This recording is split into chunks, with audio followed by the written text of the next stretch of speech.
Sup, you beautiful bastards. Thank you for joining me once again. Welcome back to the Philip DeFranco Show. Buckle up, hit that like button, and let's just jump into it. The first thing we're going to talk about today, easily one of the most requested stories, is this story involving the police and Shake Shack. So late last night, New York City's Detectives Endowment Association publishes this safety message noting that 3 officers were, quote, intentionally poisoned by 1 or more workers at a Shake Shack in Manhattan. With a statement from the association's president, Paul DiGiacomo, continuing, after tasting the milkshakes they purchased, they became ill, making it necessary for them to go to an area hospital. Fortunately, our fellow officers were not seriously harmed. With a statement going on to say the police across the country are under attack by vicious criminals who dislike us simply because of the uniform we wear, adding emboldened by pandering elected officials, these cowards will go to great lengths to harm any member of law enforcement. And so to deal with all of this, he goes on to warn officers to be vigilant and not buy food from places that they are not familiar with. And around the same time, we saw Patrick Lynch, the city's Police Benevolent Association president, issuing a similar statement warning officers to use caution, saying, when New York City police officers cannot even take a meal without coming under attack, it is clear that environment in which we work has deteriorated at a critical level. We cannot afford to let our guard down for even a moment. With Lynch in that statement specifically claiming that the 3 officers who went to Shake Shack discovered that a, quote, toxic substance believed to be bleach had been placed in their beverages. Right, and so with these claims out there, this story just blows up. We see the likes of Fox News' Sean Hannity blasting this out. Tomi Lahren chiming in, despicable but not surprising. The war on cops has been reignited and the left is complicit. And later adding a lot of cancel culture going on lately, but let me guess, not gonna happen to Shake Shack after one of their employees poisoned NYPD officers, right? Also, according to The Guardian, Donald Trump Jr. said in a now deleted tweet, where are the Democrats who are denouncing NYPD officers getting poisoned on the job? Their silence on the issue is deafening. You had former Arkansas Governor Mike Huckabee tweeting, will de Blasio demand that those responsible be charged with attempted murder of police officer? If not, he should be charged with aiding and abetting. And these are just some of the many examples there were of people just saying, you know, Shake Shack straight up poison cops. But of course, one of the big things to keep in mind is that there were these claims, it was being investigated. Right, we saw reports that the NYPD was investigating. Shake Shack saying that they were horrified by these reports, saying they were working with the police in the investigation. And what ended up happening is we saw a few hours later, NYPD Chief of Detectives Rodney Harrison tweeted out, after a thorough investigation by the NYPD's Manhattan South investigators, it has been determined that there was no criminality by Shake Shack's employees. With Shake Shack sharing that tweet, also adding that it was still working to get a full picture of what happened. We've also since seen reports saying that investigators believe the substance in their drinks was a cleaning solution that had not been fully cleared out of the milkshake machine. Then, later Tuesday morning, we saw the Detectives Endowment Association, who of course put out that first claim, reiterating the chief's statement, tweeting, although the investigation is still ongoing, at this point, NYPD investigators have found, quote, no criminality in how these officers got sick. Initially, it was reported that whatever toxic substance made the officers ill was intentionally placed in their drinks. Evidently, however, the toxic substance, a cleaning solution, accidentally made its way into the officers' shakes. If so, we are all relieved to hear that this was not an intentional attempt to harm our officers and are pleased to report they will make a full recovery. With the Police Benevolent Association also publishing a similar update under their initial statement a few hours later. Right, so this major update was then quickly met with a slew of different reactions. Right, some absolutely furious because it appears that they falsely accused Shake Shack employees of a crime. Others calling for an apology and for the original statements to be removed, especially since there are still some out there spreading the original story. Also, you had a number of people angry or mocking those who spread the original story. Some also not believing the new reports from authorities saying that there was no criminality by Shake Shack employees, saying that doesn't add up. But I will say, personally, I find that take a little bit confusing. Then I've seen a number of people imagining a situation where they went to investigate and they were like, did you do it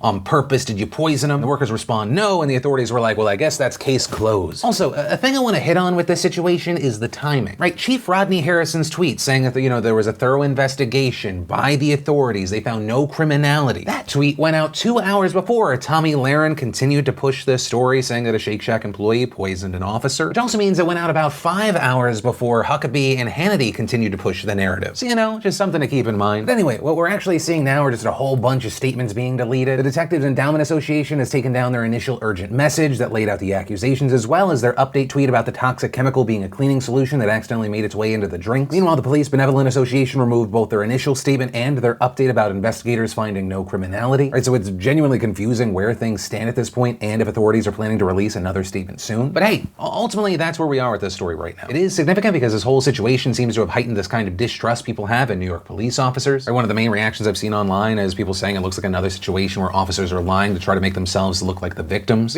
With all that said, I do want to pass the question off to you. What are your thoughts on this? Right, is this a misunderstanding, an outright lie? What does this do to your trust, whether it be with the authorities or the people sharing stories? Any and all thoughts you have on this, I'd love to see in those comments down below. And then let's talk about some quickie entertainment news because we have Quibi back in the news. Welcome to the Philip DeFranco Show. The reason a third of the people who are aware of Quibi know about it. According to reports, before the app launched, they believed that 1 year after they launched, they would have 7 million paying subscribers. But according to a report from the Wall Street Journal, it appears that they are currently on track to have under 2 million paying subscribers by that time. This despite the fact that a company spokesperson said the app has been downloaded 5 million times. And the thing is, I've said it before, initially kind of as a joke, in the past I was like, Quibi, give me money for my show. But to expand on that joke, even though I would definitely still take your money, I don't feel like they've made the right partnerships yet. In general, they're taking so many of these mainstream people and being like, hey, make short form content, 6 to 7 minutes. And meanwhile, obviously I'm biased here, you look to YouTube and you see so many fantastic creators that crush it at the 6 to 7 minute mark, right, with huge fan bases, built-in audience, and you could potentially throw some money at them and go like, hey, what could you do with a budget? And it appears that Quibi may actively be against this idea. And the reason I say that is someone from the New Yorker tweeted out, how would you fix Quibi? Blake Robbins responds, put David Dobrik's vlogs exclusively on Quibi with an actual release schedule, also give Mr. Beast a massive budget and watch him create magic. And one of the responses to that came from Reed Dusher, who's the president of a management company called Night Media that also reps Mr. Beast, and he said, we tried, they said no, which in my opinion is absolutely insane, especially for a company that is as well connected as it is and raised close to $2 billion. Though in the very near future, they may be in a not so great money situation. According to reports, the company itself estimates that by the third quarter of this year, it'll have spent $1 billion of the $1.75 billion it has raised. Also, it's being reported that their advertisers, not too happy. Major marketers like PepsiCo, Taco Bell, Anheuser-Busch, InBev, and Walmart, who reportedly made multi-million-dollar ad commitments pre-launch, are now trying to renegotiate those commitments because of low viewership and the economic toll of the coronavirus. And so I say to you, Quibi, what do you have to lose that you're not already on track to lose? Embrace some YouTubers that want to do some cool stuff with a budget. And I also mean that in a non-self-serving sort of way. I see that you have news on the app, but given what it looks like, I imagine it underperforms for you. There's a lot of talented people out there that I'd be throwing money at if I was in your position. But from that, I want to share some stuff I love today and also thank the sponsor of today's show, making shows like this possible, Squarespace. Whether you need a domain, a website, an online store, or whatever, make it with Squarespace. Squarespace empowers people of all kinds to create their online web presence or launch their passion projects, and it's a place that so many people trust and where everyone can find and make a home. And it's easy to see why. There is nothing to install, patch, or upgrade ever, and creating a beautiful website with Squarespace's all-in-one platform has never been so simple. It is extremely intuitive and easy to use. Also, it includes fantastic things like their award-winning marketing tools and analytics, and you can get personalized support from their award-winning customer care team via email or live chat. Whatever you need, they're available 24/7 to help you out. And so, if you want to check this out, see why so many others love it, go ahead and start your free trial today over at squarespace.com/Phil. And of course, make sure you enter in offer code Phil to get 10% off your first purchase. The first bit of awesome today is we have a podcast clip and tease with my wife over at youtube.com/ACW clips. Then we got the honest trailer for Shrek 2. We got the trailer for Nobody Knows I'm Here. We also got a trailer for the new Andy Samberg movie, Palm Springs. Binging with Babish gave us Sweet Rolls from Skyrim. We also had Hasan Minhaj taking on the question, is college still worth it? And if you want to see the full versions of everything I just shared, the secret link of the day, really anything at all, links as always are in the description down below. And then, we had more police news, though this specifically about police reform. We have things like last week, we talked about Minneapolis's city council voting to dismantle the city's police department and make a new system for public safety on kind of a smaller scale, but still very important. Yesterday, we talked about how Louisville's city council unanimously voted to ban no-knock warrants, right? And also requiring their police officers to wear body cameras when serving warrants. But it's not just Minneapolis and Louisville making these types of moves. We're seeing it everywhere. For example, last night we saw the Baltimore City Council voting to slash next year's police budget by $22 million. That is now headed to the mayor's desk. Yesterday we saw New York City Police Commissioner Dermot Shea announcing that he would be disbanding the NYPD's anti-crime units. Right, and those units are made up of plainclothes teams that target violent crimes. Also notably, they've been involved in some of the city's most notorious police shootings. And because of that, Shea said that these plainclothes units were part of an outdated policing model, calling this a remnant of the city's stop and frisk policies, which disproportionately affected people of color. Also saying they too often pitted officers against their communities, with Shea going on to say that because the NYPD now depends more on intelligence gathering and technology to fight crime,